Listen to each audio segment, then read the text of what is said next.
رمضان کا آخری عشرہ شروع ہوا ہے، فضا ہی بدل گئی ماشاءاللہ۔ دلوں میں ایک عجیب سی بے چینی اور ایک امید اور ایک تڑپ۔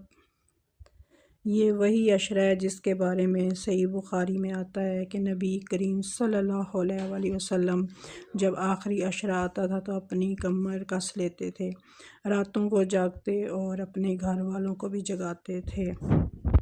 اشارہ ان کا عبادت کی شدت اور اہمیت کی طرف تھا۔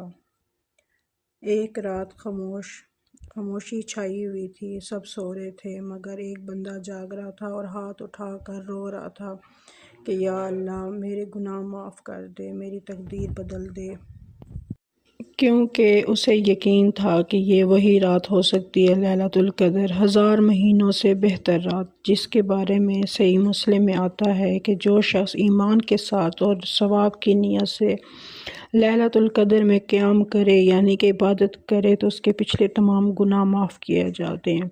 ماشاءاللہ، سوچیں آج کی رات وہ رات ہو اور آپ کی دعا قبول ہو جائے اور آج اس رات میں آپ کی تقدیر لکھ دی جائے تو کیا آپ سوچیں گے، کیا آپ سوئیں گے یا جاگیں گے؟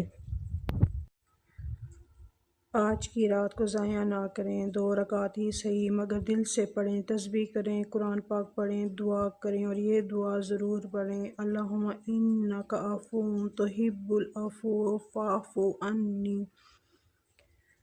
شاید یہ وہی رات ہو جو آپ کی زندگی بدل دے۔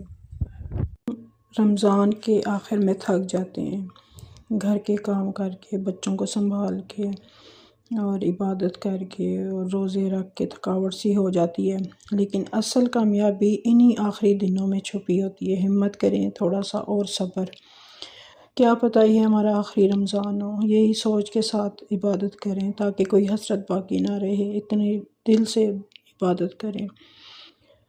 یا اللہ ہمیں ان راتوں کی قدر کرنے والا بنا دے، ہمیں لیلۃ القدر نصیب فرما، آمین، اور ہماری دعاؤں کو قبول فرما، آمین۔